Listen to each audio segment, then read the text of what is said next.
Legend says, there was once a wise man named Lao Tzu. And this man lived in a kingdom that he knew would soon decay and fall apart. So Lao Tzu began to travel, began to journey away from that kingdom into a wilderness in the west. But before he got to that wilderness, he came to a guard tower. And in this tower there was a guard there at the last outpost of civilization. And the guard, seeing the wisdom and the deep qualities that seemed to be in this man known as Lao Tzu, asked him to write down some of his wisdom. And Lao Tzu did this, and he wrote a book called the Tao Te Ching, a book describing the way of the universe, otherwise known as the Tao. And the first words in that book are these.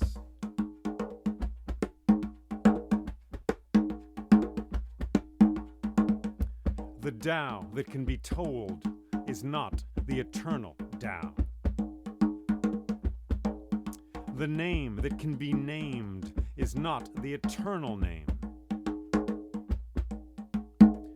The nameless is the beginning of heaven and earth. The named is the mother of 10,000 things. Ever desireless, one can see the mystery. Ever desiring, one sees the manifestations. These two spring from the same source, yet differ in name.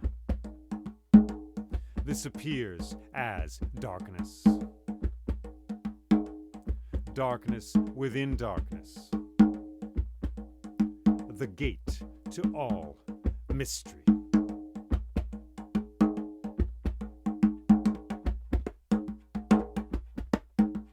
I am Jay Leeming, and this is the Crane Bag Podcast. We have been exploring the Odyssey, that beautiful story which is happening and did happen and is about to happen. We have come now to the conclusion of that story.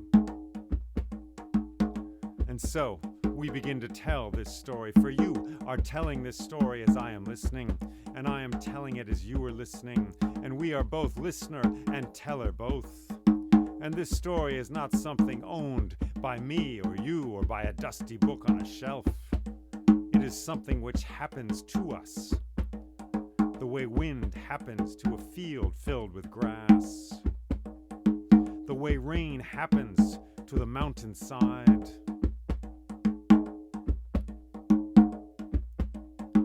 the way dawn happens to a forest filled with trees. So let us enter into this story. May we listen with our hearts wide open. Thank you for joining me. Let us begin.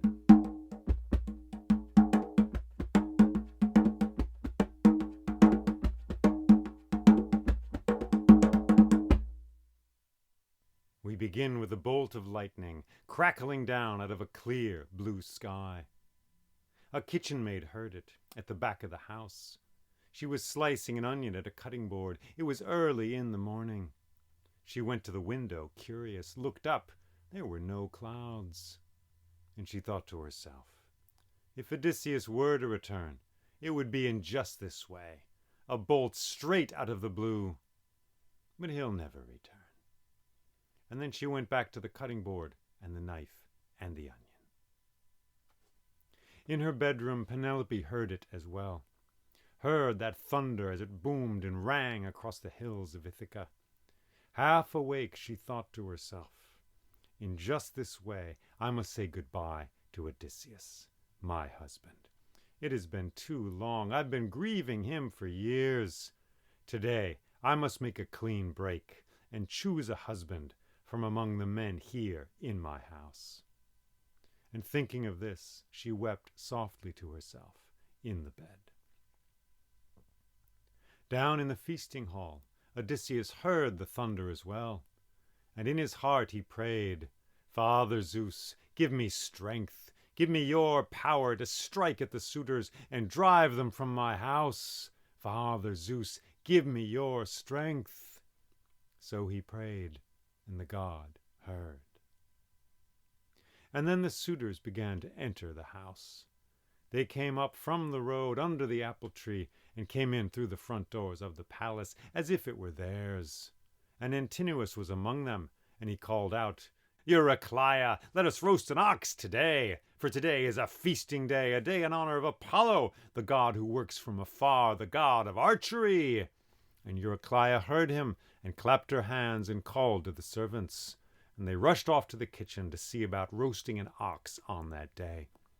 And the servants spread tablecloths over the tables, and they brought sparkling wine in jugs, and they brought bread and cheese, and the suitors sat themselves down at those tables, and they began to eat and drink from the good things that were there. And Telemachus entered as well. And Eurymachus, one of the suitors, went to Phemius the bard and said, "Phemius, play us a bright song, play us a bright song, you rascal, or we'll hang you from the rafters. Sing for us." And Phemius began to play his lyre and to sing. And Odysseus stood up from the corner of that hall, and with his begging bowl in his hands, he went to one of the suitors there along the wall, and he approached him, and he said, "Dear man, please, dear sir, do you have something for me? A wandering beggar I am. Once the gods showered riches upon my head also, but now, as you see, I have nothing. So I ask, do you have a little bread, some cheese, something for me, a wanderer cursed by the gods?" And this man looked at Odysseus and said, "Something for you? No, something for you, you parasite of this world. No, scram!" So Odysseus took his bowl, and he went to the next suitor there, sitting at a table next to the wall. And he spoke to him as well, asking him, imploring him for a gift of bread, some generosity from him, and he was refused once again. So he went to all of them, so he tested them a second time, looking at their faces, hearing their words. He even went to Antinous a second time, as he'd gone the day before. "Dear one, dear sir, do you have something for me? A wanderer. As you know, all wanderers are sacred to Zeus. Do you have a gift for me?" "No, I have nothing for you," he said. "You rat on the table of this world. You parasite, out of my sight. Go, scram!" So they yelled and shouted at him. They gave him nothing but curses and blows. So Odysseus remembered each of their words, remembered the look in their eyes. And then he returned to the corner of that hall, and he sat down with his begging bowl, empty as it was, sat down on a stool. And after a while Telemachus crossed the hall with bread in his hands, and he put that bread in the bowl of Odysseus. And Odysseus whispered to him as Telemachus leaned down. He whispered, "My boy, take the spears of the suitors, lock them away in the storeroom." And Telemachus was smooth. He didn't answer, he didn't even nod, but he heard every word his father said. And he went back to his place as well, and he ate the bread and the cheese that were there.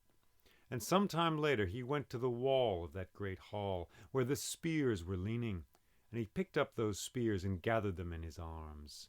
And Eurymachus came to him and said, "Telemachus, boy, what are you doing there with our spears? Those are our spears." And Telemachus said, "Have no fear, Eurymachus.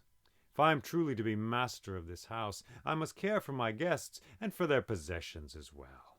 So I am simply taking your fine bronze spears and putting them in the storeroom, where they will be away from the smoke, for this smoke can sully good bronze like this.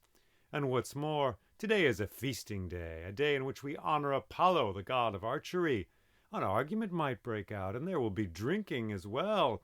So I'm going to put these away for the safety of all of us here. We wouldn't want to fight to break out in this hall." "Ah, that's good," said Eurymachus. "You're thinking of all of us now, and of our possessions. Good boy. Yes, take them away to the storeroom, lock them away there, safe and tight." So Telemachus went to the storeroom, carrying the spears, and he locked them all up there, and he closed the door and pocketed the key. And in the hall the carousing went on. But soon Odysseus heard a voice he recognized, a voice from outside. It was Eumaeus, the loyal swineherd. And so Odysseus slipped from that room, out the door, and keeping to the shadows he watched, and he saw Eumaeus walking across the courtyard and into the kitchen to speak with the cooks there. So Odysseus waited, and then Eumaeus came out, and Odysseus walked straight for him. They met beneath a pear tree, showering its shade down onto the courtyard, and Eumaeus said, "Stranger, I see you've survived the night. The suitors have not cut your life short. Well, stranger, I think if you want my advice, it's time for you to go somewhere else. Not that I don't want you here, but you must find a better home in this world, a place where they will be kind to you, stranger."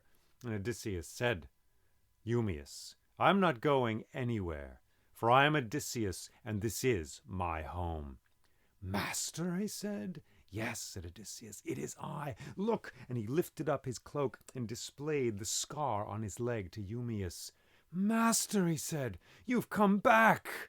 And with tears in his eyes he reached out and embraced Odysseus and held him tight to his chest.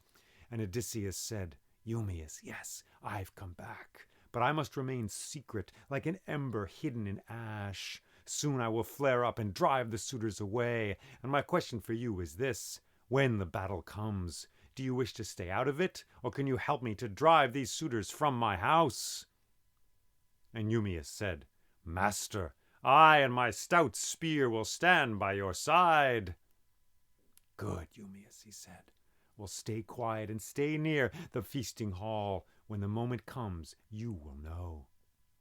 And they nodded to one another, and then Odysseus slipped away and walked along the house and back, creeping back into the feasting hall. And he took his place there in the corner on a low stool. And so the morning went, and soon Helios, the sun god, had driven his chariot to the heights of the sky, and was shining down on every leaf of every tree in Ithaca. And in that hour Penelope was in the garden, and with sudden resolve she walked from the garden and into the palace. And she walked down the hallways and up the stairs to her bedroom. And when she got there, she reached beneath the bed and fished out a green wooden box from the shadows there. And opening it, she took a key from that box and held it for a moment in her hands, closing her eyes, breathing in, breathing out. And then she walked from that bedroom down the hallways of the house to a storeroom at the back of the house, a room dug into the hill. And taking that key, she unlocked the door and swung it open and looked inside. And there were shields and spears and vases and beautiful silver bowls and chests full of gold and cloth and tapestries. And there in the corner, in a shaft of light, stood Odysseus's bow. She went to the corner and picked up that bow and blew the dust from it, and reached down and picked up the quiver as well, Odysseus's bow. He had always used it here at home on Ithaca. He had never taken it traveling or journeying across the sea. It was always the bow he kept here at his home. So she dusted it off and walked out of that storeroom, closing the door behind her. And then boldly she walked through the palace hallways until she came to the door to the feasting hall. Opening that door, she went down the stairs to a landing, and she looked down. All the suitors looked up. Penelope was here, the queen of the palace. They all hushed and were quiet, and looked at her in her beauty standing on the landing of the stairs. And she held the bow up and said, "Gentlemen, today is the day. Today I will choose a husband from among you here. Think of it. My husband is already here in this room. But it will not be so easy, for there must be a contest. Yes, I will marry the man who can string this bow and then shoot an arrow through all 12 of these axes here." And she pointed to the wall, and they all saw 12 axes hanging there from pegs on the wall. We would call them hatchets, small ritual axes. They were made of bronze, and they had rings at the end of their handles. And by these rings they were hanging from pegs on the wall. 12 axes, one for each month of the circling year. And she said, these axes were won by Odysseus in an archery contest years ago when he was but a young man. So, the man today, now, who can string this bow and shoot an arrow through all 12 of these axes, that man I will marry. And she called to Eumaeus, and he came and took the bow and put it down beside a pillar, leaning it there. And then he went to the axes and took them from the wall, and gathering them up, he took a little sand and made them in a line fast there in the middle of the hall. And he sighted through all the rings at the end of their handles, so you could see clear through it to the other side to a wooden pillar at the end of the hall. And Penelope came down from that landing, accompanied by 2 of her handmaids. And they brought a silver chair for her, and they spread a sheepskin over it, and she sat down in that chair. Gentlemen, let the contest begin, she said. So the suitors came. They came to that bow. They picked it up. Eurymachus was the first. Picking it up, he took the string in one hand, the bow in the other. He worked with his muscles. He tried to bend the bow, get the 2 together, but he could not do it. A second time he tried. A third time, grunting and huffing, he tried, but he failed. Finally he threw the bow down and shook his head. Not I, he said, not I. And another suitor came, took hold of that bow, the string and the bow itself, bent the bow back, tried to join the 2 together. A strong man, it seemed he might almost do it, but he failed. Over and over again he tried, grunting he tried, and he failed as well. So one by one they tried to string that bow, and the bow defeated them. So that after a while Penelope said, it seems perhaps my husband is not in this room after all. This is foolishness. And she stood up, and accompanied by her handmaids, she walked up the stairs to the landing and then up to the door, and went down the halls of her house to her chambers. Meanwhile, in the hall, Antinous came and picked up the bow. Eumaeus, he said, warm this bow by the fire. Fetch some fat from the ox we killed today. Rub that fat into the bow here so it is supple and limber, prepared to loose the arrows against its victims, as this bow was meant to do. Eumaeus nodded. He took the bow. He went to the fire, held the bow over the fire. In the golden light of that fire it seemed to shine. He rubbed it with fat from the ox they had killed that day. The grain of the wood began to speak, letting out its golden colors there. And then Antinous came and roughly grabbed the bow from him, and all at once tried to string it. The bow, tried with his bulky muscles to do so. He strained, but he could not do it. Tried again, a second, a third time, a fourth time. Finally he dashed the bow down to the ground, threw it into the ashes by the fire. This is no bow. This is a trick, a snare by Penelope. She doesn't want to marry any of us. This is like that shroud she was weaving and unweaving. I will not stand for this. So his voice rang out through that hall as the bow lay there in the ashes beside the fire. And then, from the corner of that hall, there came a voice. Let an old man try, a voice said. They all turned. It was the beggar. They all laughed and jeered. You want to try this bow? No, sir. This is a game for the princes of Ithaca, not for the dregs of this world. But the beggar spoke yet again. Let an old man try, he said. No, said Antinous, this is not for you. This is a game for us, the best of Ithaca, not for you, you rat on the table of this world. And Telemachus stood up and approached him, saying, Antinous, are you afraid? Are you afraid that this filthy man here will actually string this bow where all of you have failed? Are you afraid that he will shoot an arrow through all the axes here, and that my dear mother will actually take him for a husband? You, sir, are afraid. And Antinous said, I am not afraid, Telemachus, you little runt. I am not afraid of this filthy beggar here. It is just that this is a contest for the best of Ithaca, the princes, not for the dregs of this world. And Telemachus simply turned and spoke to Eumaeus. Eumaeus, he said, give the beggar the bow. Eumaeus looked deep into his eyes, and he went to the fire, and he reached down into the ashes, and he pulled out that bow, and he blew the ashes from it, dusted it off, and then he turned, And he began to walk towards the corner of that hall, one step and then another. The suitors watched. Antinous spoke. "Eumaeus, you give that beggar that bow. We'll sell you to the king of Thrace, the gouger. He'll cut your balls off and sell you as a slave in the dungeons of this world. Don't give the beggar the bow." Eumaeus faltered. He held back. Antinous was a big man, a rich man, yelling at him. And then Telemachus said, "Eumaeus, I am master of this house. Give the beggar the bow." Heartened by these words, Eumaeus took a step and then another. He walked across the tiles of that floor, past the fire, into the corner. There he gave the bow to the beggar sitting on his low stool. And Odysseus took his bow. And he stood up, and then he picked up his stool, and with the bow and the stool and the quiver, he walked to the center of the hall. And he put that stool down at the end of the line of axes. And he sat down upon it. And he held the bow in his hands and looked at it carefully. It was old. Perhaps worms had gotten into its wood. Perhaps some fungus had eaten away at it. Perhaps it would break into splinters as soon as he tried to shoot an arrow with it. And then he took a deep breath, and, sitting down on that stool, as none of the suitors had thought to do, he took hold of the string of that bow and the bow itself, and in one fluid motion he strung that bow. And he plucked the string of that bow, and a note rang out into that feasting hall, like the first note a musician plays before beginning his song.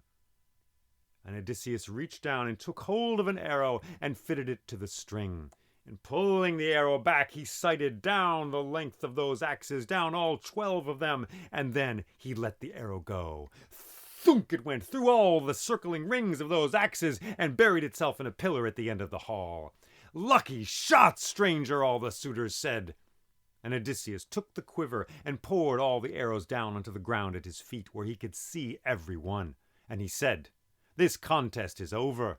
And now there is another target I will hit. Apollo, give me glory!" And taking an arrow, he fitted it to the string, pulled it back, and sighted down at the end of the hall. And there was Antinous, guzzling down red wine from a goblet, wine that had been made by Penelope and Odysseus years before, in the springtime of their love, in their own garden. They had picked those grapes and crushed them with their own feet, bottled that wine and put it into the cellar of that house. And now Antinous was guzzling it down. Odysseus looked and let the arrow go. Thunk it went, striking Antinous in the neck. He spun this way, spat out blood, gagging on blood. His feet kicked out and the table went down, plates and dishes all over the floor. The suitors jumped up as one.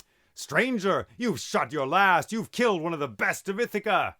And Odysseus stood up, and thunder boomed throughout the hall, and suddenly his rags were now the cloak he had been given by the Phaeacians, a golden rich garment. And he spoke and said, "I am no stranger. I am Odysseus, son of Laertes, sacker of cities. You are in my house, you dogs. Prepare to die." And he took another arrow and fitted it and pulled it back. And Eurymachus came stumbling forward. "Odysseus, Odysseus, if it is you, forgive us. Yes, we've eaten your food. We've taken advantage. Yes, yes, but we can make it up to you. We are rich men. Yes, if it's gold you want, we have gold. If it's wealth you want, we have wealth. Have mercy, sir."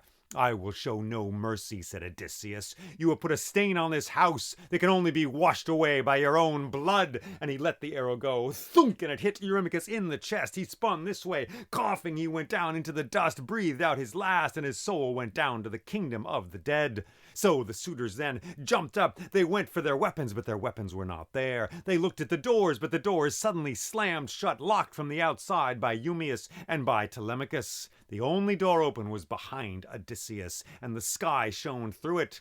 And so then Odysseus let another arrow go, thunk, ticking down a suitor there by a pillar, another one there by a table. Then the suitors tilted up the tables to protect themselves from the arrows. Still Odysseus picked them off as they fought their way towards those tables. Here a suitor there, another one there, coughing, falling down onto the tiles. And then, all at once, 3 of the suitors took hold of their short swords, and they rushed Odysseus at the same time. With one arrow, thunk, in the chest of one, he grabbed another arrow. A second one came down, the third, raising his sword high, about to bring it down. But in the nick of time, Telemachus and Eumaeus came through the door with their spears. They ran the man through, twisted their spears, and pulled him out, and he fell as a sack of bones down onto the floor.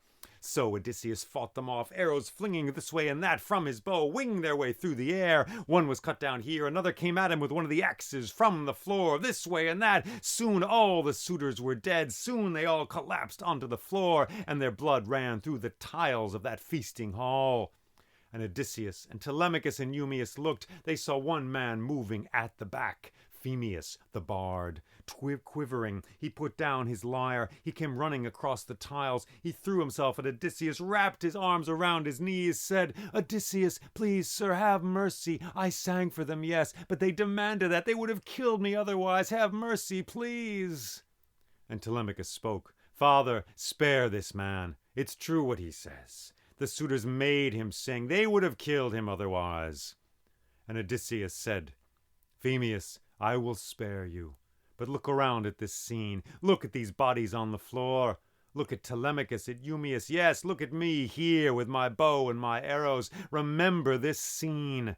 Add the arrow of this moment to the quiver of your songs. Sing of it to others, so that men and women years from now will remember this moment."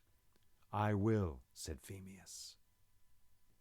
And then Odysseus said, "Telemachus, find Eurycleia. I must speak to Eurycleia." And Telemachus went off to find Eurycleia, the old nursemaid of the house. And soon she came down, gasping and joyous at the same time. She came down the stairs to Odysseus. "Eurycleia," he said, "go to the chambers of the servants. Find everyone who has been disloyal to me and to Penelope. Every servant who helped the suitors, who gave them keys to the storerooms, who whispered them the secret that Penelope was unraveling the shroud. Find all of those who have betrayed Penelope and myself and send them down here." "Yes," she said, and she went off to the chambers of the servants, and soon 9 servant girls came walking, gasping, crying, weeping as they came down the stairs, seeing the bloodshed in the hall. And Odysseus commanded them to take the bodies of the suitors and carry them out into the garden.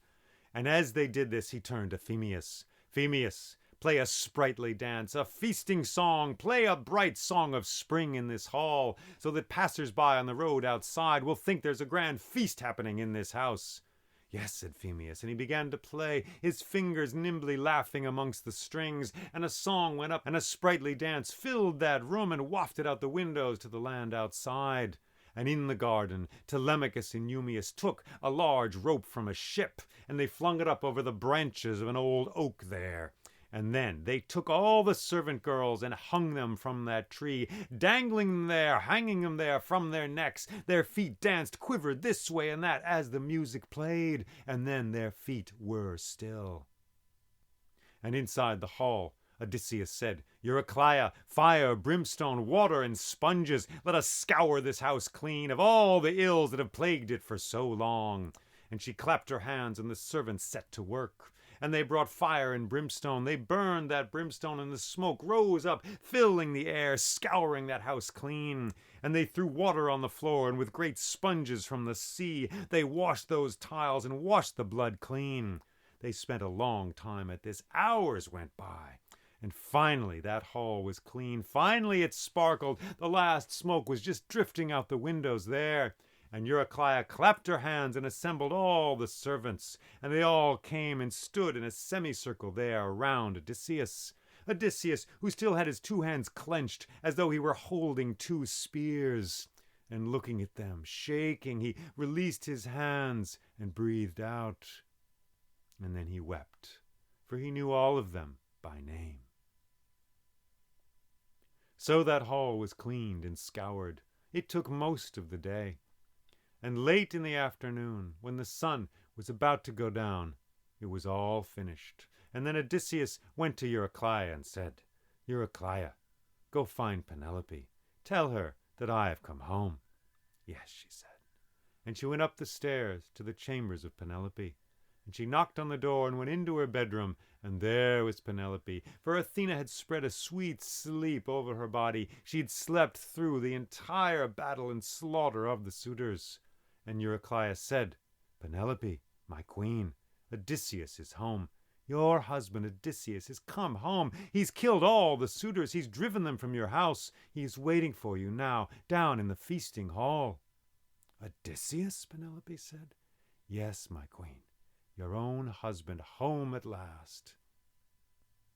And Penelope looked at her and said, "I will be down in a moment." And Eurycleia closed the door. And Penelope looked out the window far into the distance. And then she reached onto a table, and she picked up a brush, and she began to brush her hair. And down in the feasting hall, the last light of the sun was coming through the windows, a pink, rose-colored light coming through those windows. And there was a fire burning in the hearth, crackling, sending its light out into the shadows of that hall. There Odysseus waited, standing on the tiles, remembering all that had happened to him in that hall. And then a door opened, and down the stairs Penelope came. Looking like the queen she was, she came down those stairs and stood in the firelight looking at Odysseus. "You're home?" she said. "Yes, my dear, I'm home. At last I'm home. After years of wandering, struggles to come back here, to come back to you, my dear, I am home." "Yes," she said, "you're home. But it's been a long time, many years. Who's to say that I'm really the same woman you left, and that you are the same man? For we are like rivers, are we not? We flow and change with the years. We alter. We are different than we were before. You have come home, but to what? Who am I? Who are you?" "I am your dear Odysseus," he said. "I've come for so long over these waters. I've come back to you, my dear Penelope." "Yes," she said. "Well, you'll find a few things are different around here. Things have changed, as they can only change. The oak tree out there has lost a large branch. The pear tree back there, it died a few winters ago.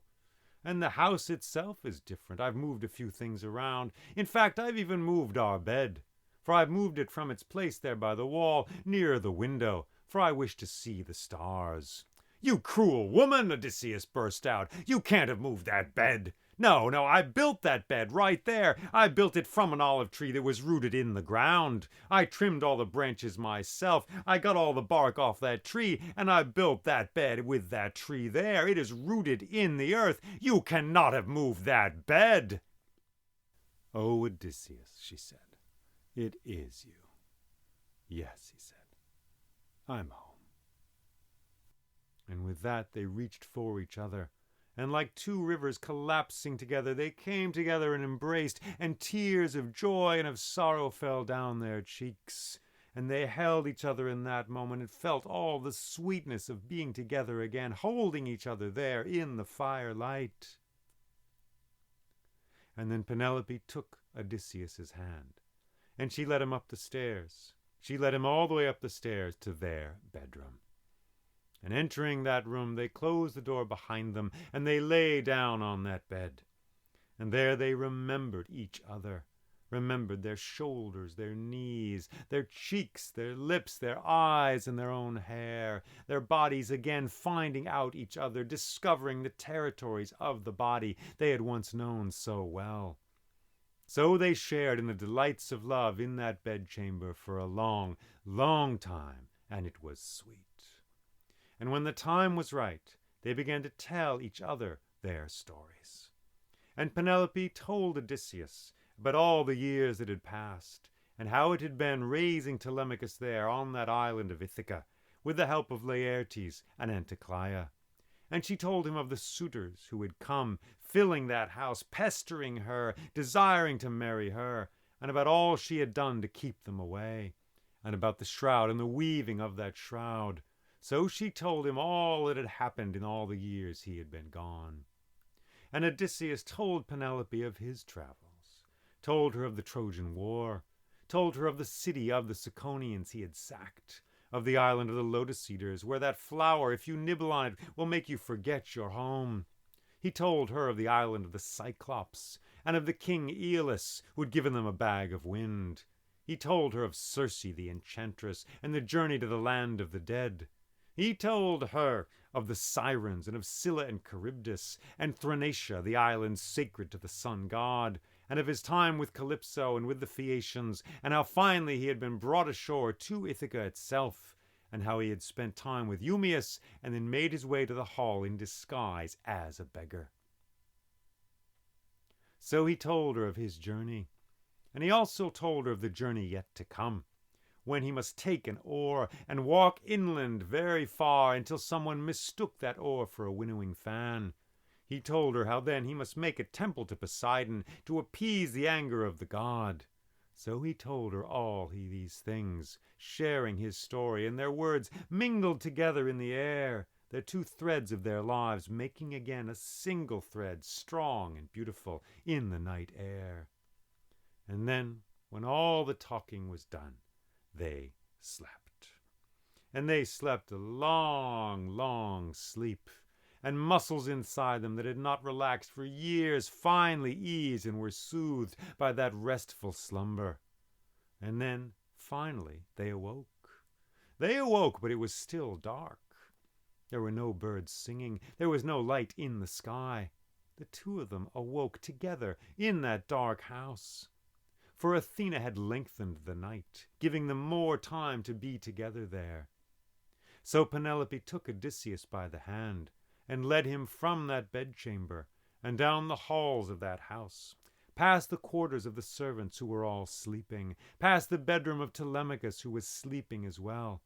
So the two of them crept down the stairs to the garden behind the house, and they walked out between the grasses wet with dew, and they came to a stone bench, and they sat down on that stone bench. The stars were above them, shining down. Far off, faintly, they could hear the sound of the sea. So they held hands there, on that stone bench, listening, waiting, watching the stars above, watching the grasses in the wind. And then, suddenly, the birds began to sing.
Hey, welcome.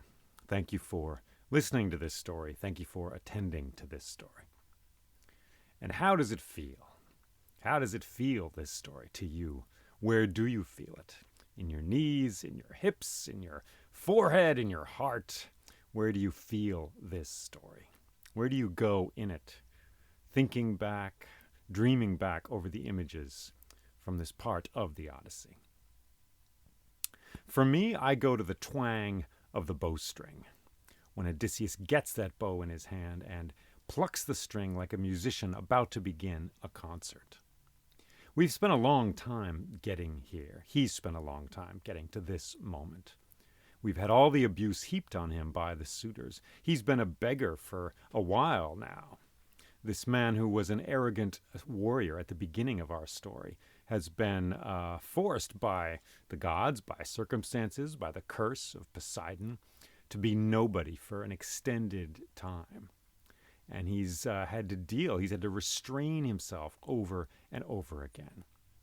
And we get this whole ceremony with the bow, in which Penelope dreams it up.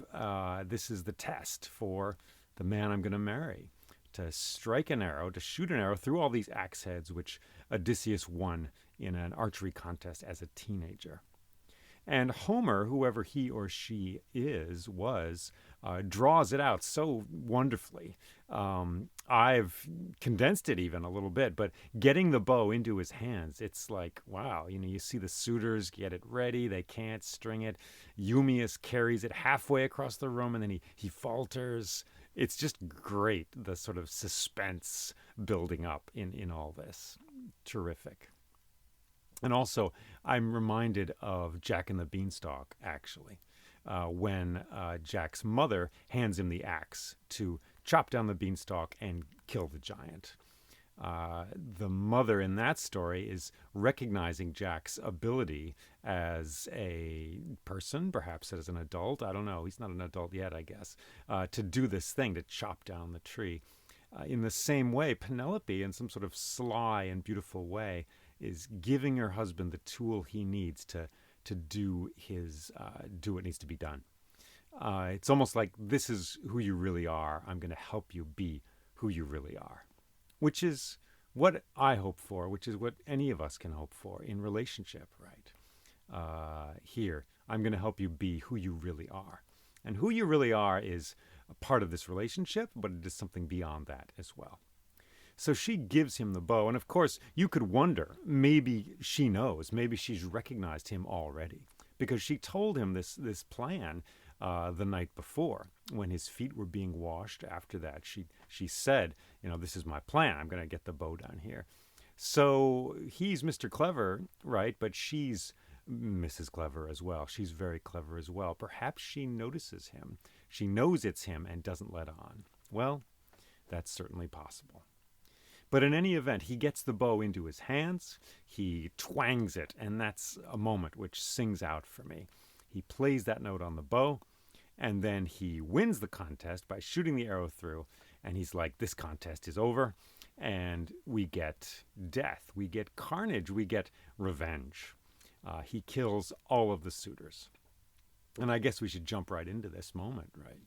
Is it problematic? I don't know. How does it feel to you? Yeah, well, he's a warrior. He's a soldier. He was in Troy.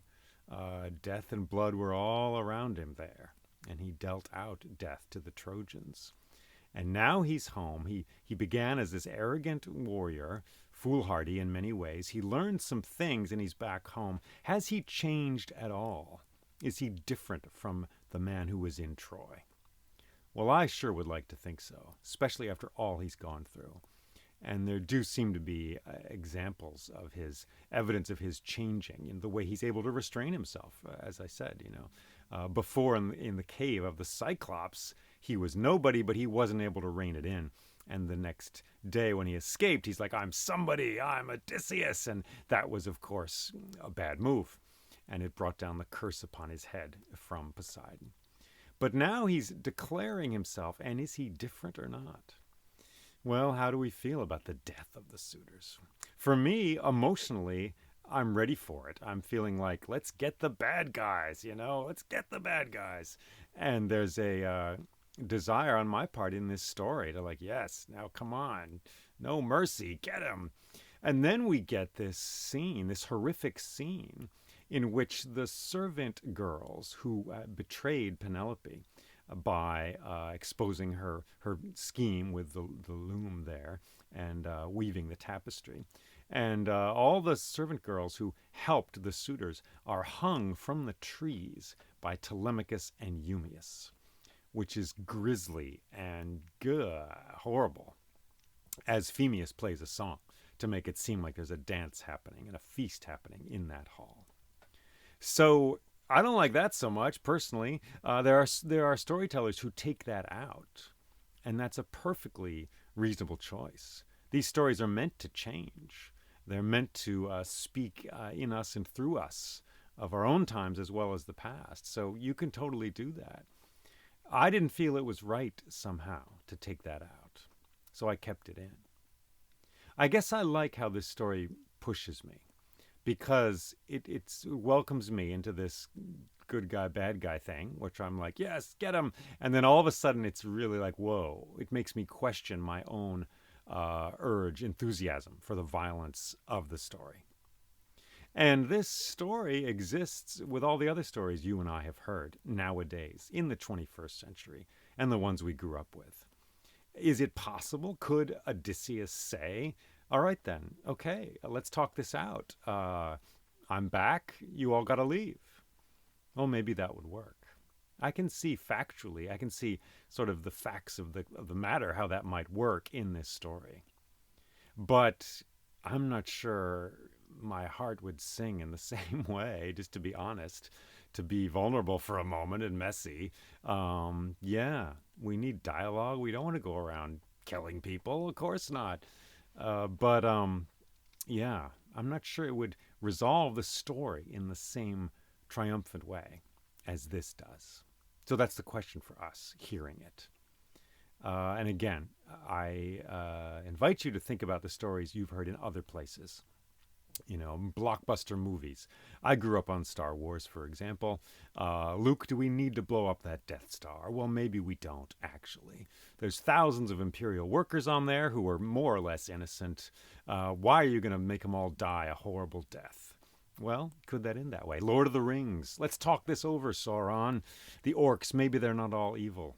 Over and over again, we have these narratives in our culture in which evil exists and is destroyed by good. And how do we feel about that? Is life that black and white? Well, it's certainly not.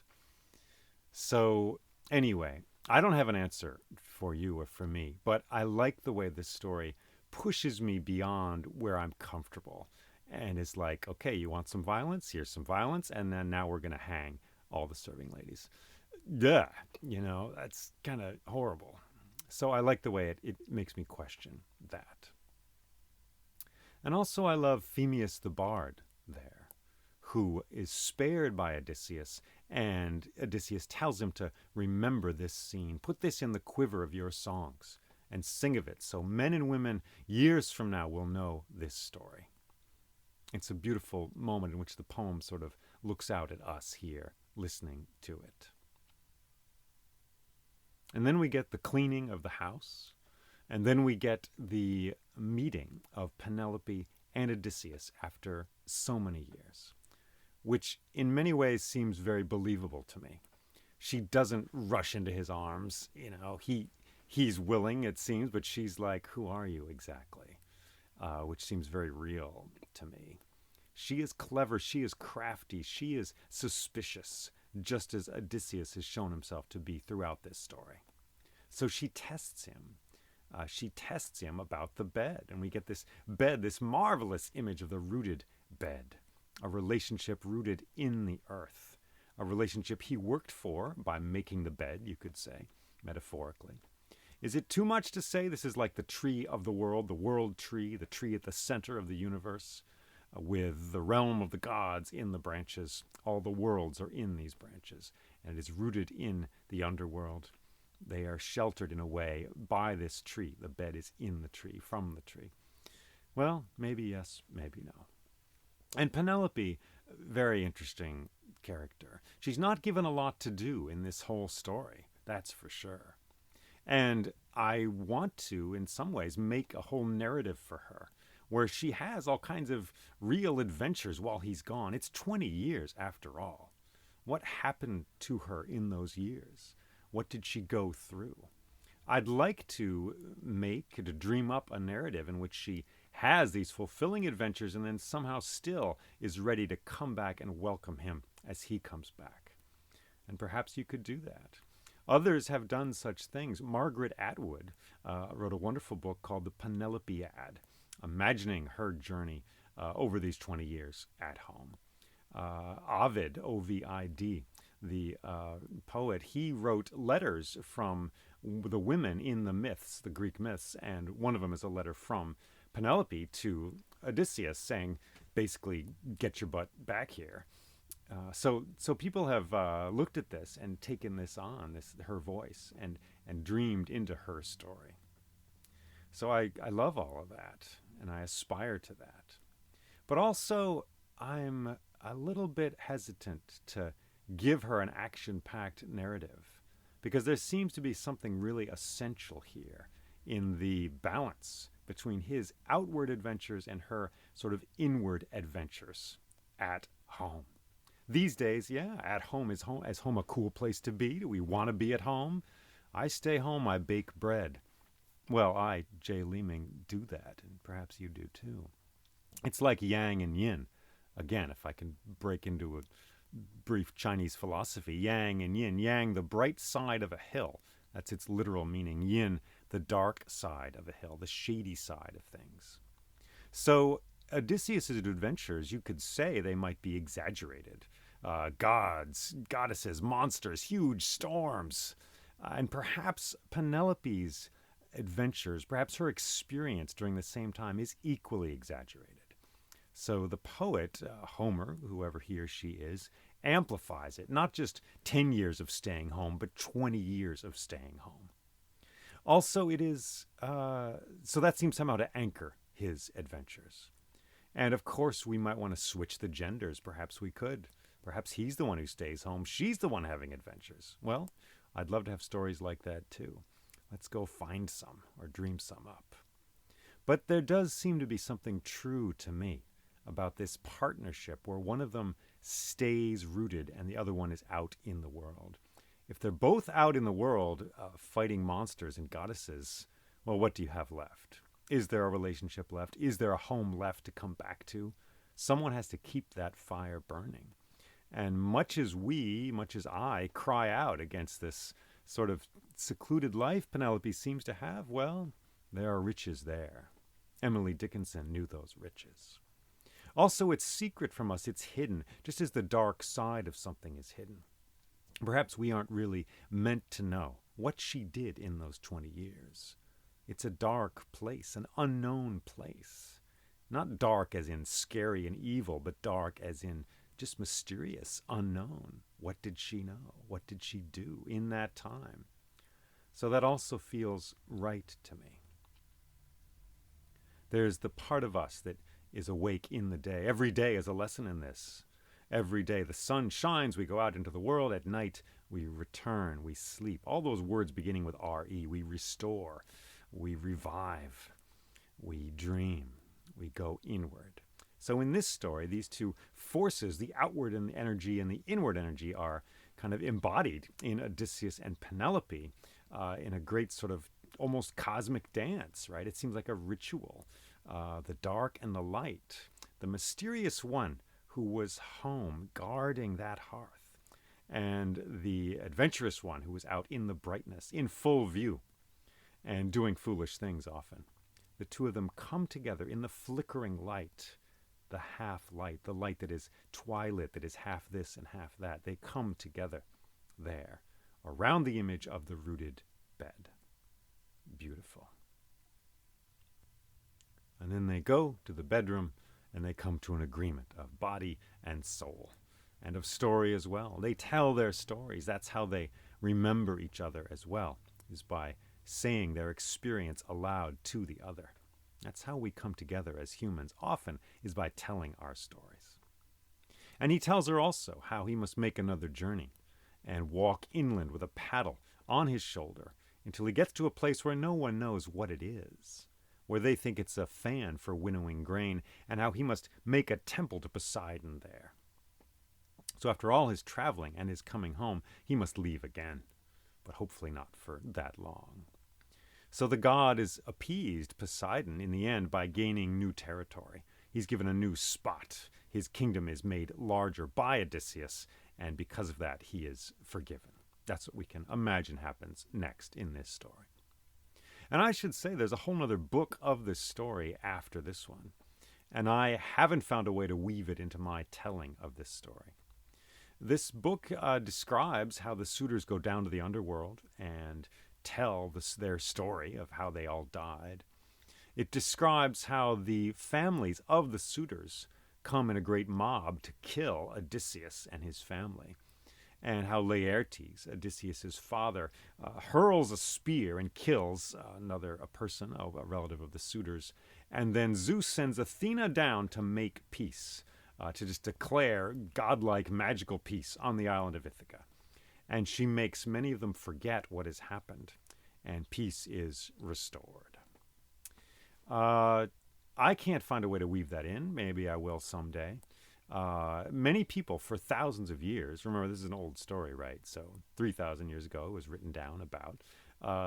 From the beginning, people have questioned that last part and said, well, is that really it? Grammatically, there's some weirdnesses in the language of the last book of the Odyssey, as if it were written by someone with a slightly different dialect than the rest, told by someone with a different accent. So there are those who think it should just be cut and, the story ends with them getting together. I don't know if I have a final word on that, but I'll just say as a storyteller, like I said, this is where I choose to end it. And then Athena lengthens the night, and they awake in darkness and hear the songs of the birds. So this story, this beautiful circular story in a way, this story in which Odysseus comes home and then must set out again, can live in us and around us. And the question is, where do we find ourselves in it? And how do we see the world with it? A story like this is a way of relating to the powers of this world, the unseen powers. It's a way of relating to each other. Seeing people in the street. Is that Telemachus there looking for his father, longing for his father? Is that Penelope there staying home? Is that Athena? Is that old Nestor who talks a lot and doesn't say much? Is that Proteus, the changing man of the sea? I hope you are able to welcome this story into your life and have it find a home there, that you may use this story to think with and to see with and to feel with as well. And the question comes for all of us, where are you in this story? Are you in the cave of the Cyclops? Are you in the city of the Ciconians sacked by Odysseus? Are you on the island of the Lotus Eaters? Are you there with King Aeolus giving you a bag of winds? All your troubles in a bag, just don't open it. Are you there with Circe, the magical lady of the beasts? Perhaps you feel like her. Perhaps you feel under her power. Are you there in the land of the dead, making offerings to the ghosts? Are you with Calypso, caught in that beautiful snare of her voice and her island? Are you with the Phaeacians, cared for by them, these kind people who take care of all travelers? Are you a beggar visiting the swineherd in his hut? Are you a king or a queen announcing yourself? I am home, this is my kingdom. Are you lying in bed, telling your story to some sweet other? Well, I think the only answer is yes. Yes to all of it. Yes to the throne, yes to the beggar. Yes to the storms at sea, yes to the sirens, to Scylla and Charybdis. Yes to the betrayals, the funerals, and the marriages. Yes to the feast. Yes to the sorrow, and yes to the laughter. Thank you for listening to this story. Thanks, as always, to my Patreon community, which has helped to make this possible and to fund adventures like this. If you're able to join them, please do so. You can do that on patreon.com/storyjl. There are more stories on my website, jayleeming.com, jayleeming.com. There are more stories out there than are on my website. There are more stories in the world, in your bones, in the ground, in the hill you are walking on, that you live nearby. Stories in the trees and in the stars. May we hear those stories. Take care and be well.